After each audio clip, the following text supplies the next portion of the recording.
गोर लगे अपने सबके मिथिला संस्कार पर स्वागत करी छी। एकटा केचुआ के बारे में बतबै छी अपने सबके बात। केचुआ तो जनबे करे छी बिन्नी के पोटली जे रहे छै तै लऽ कऽ कथा सुनै छथिन, फकरा सुनै छथिन। किया सुनै छथिन? ओइ केचुआ में की एहन विशेषता छै जे केचुआ में सुनाई छी फकरा? किया हाथ में लऽ कऽ सबसे पहिने नमस्कार करै छथिन केचुए के लऽ कऽ, सब देवता के अभिवादन करै छथिन केचुए के लऽ कऽ? किया? ओकर कोन नियम छै? कथिला केचुआ हाथ में लोक लै छै? तै लऽ कऽ अपने सबके ढूढ़ ढूढ़ के एकटा बात लेलहुँ से सुनू। केचुआ के लऽ कऽ जो लोक हाथ में बैसैया से सुनू किया।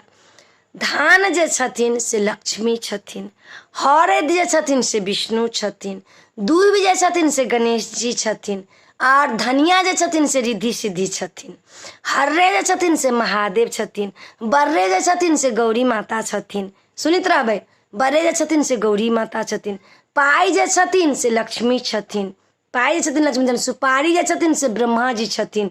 ब्राह्मण के भोजन करेला के बाद सुपारी दै छियै, जनऊ सुपारी जे दै छियै से ब्रह्मा छथिन। आज हुनका संगे संगे जे धान आ दूब जे धराइए से ब्रह्मानी छथिन। तो 56 करोड़ देवता के ओइ केचुआ में वास छनि। ओ 56 करोड़ देवता के केचुआ में वास छनि। हर्रे बहेरा जे छनि से विषहारा के मुरी छनि, उनकर फेंच कैल छनि।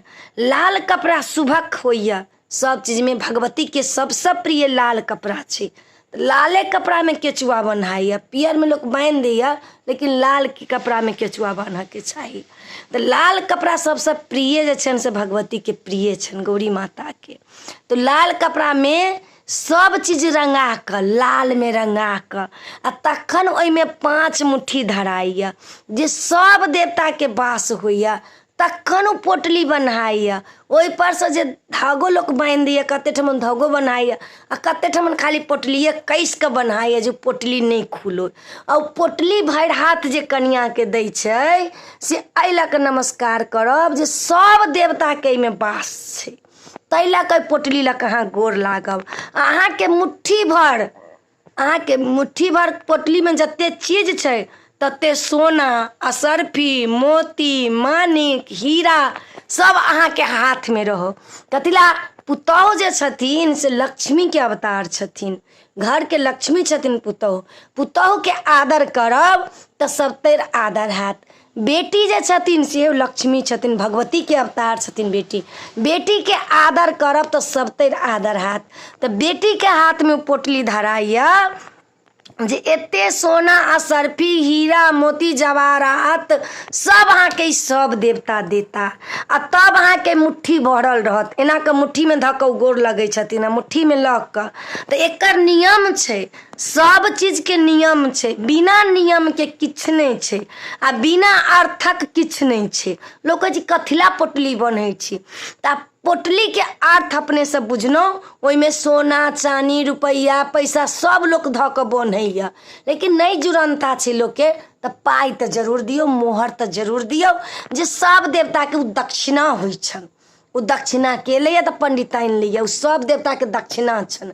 तऽ उ दान भऽ जाइ छनि, उ दान भाज तऽ पंडितानी के चलि जाइ छनि। लेकिन उ पोटली के अहाँ जहीं तहीं नहीं लात लगा देब। पोटली के अहाँ कथा सुनला के बाद में फूल में जरूर घुसिया देब। कतला सब देवता के में वास छै, नाग नागिन के वास छै फूल में, और फूले में ई रहे छथिन घुसियाल जे सब देवता के वास छै। ते केचुआ के बारे में अपने सबके बतेलहुँ हँ। हमरा किछ किछ मालूम भेला और तो नहीं मालूम कऽ सकै छी। कथिला ओतेक हमरा नहीं पास में बुद्धि, नहीं ओते ज्ञान नहीं जे अपने सबके बताब। किछ किछ मालूम भेला तो अपने सबके हम बता देलहुँ हाँ, जे अपने सब ई बुझू, ई रहस्य बुझू। अपन मिथिला के व्यवहार छै, अपना मिथिला में तो साक्षात जगदम्बा के अवतार छनि आ व्यवहार छै मिथिला के। ई सब अपने बुझू। अपना कल्चर खसल जा रहल ये से नहीं, आ फिर अहाँ सब विशेषता से ही करू आ ई पोटली के कखनो नहीं बिसरब। तो अपने सबके केचुआ के बारे में देलहुँ हाँ।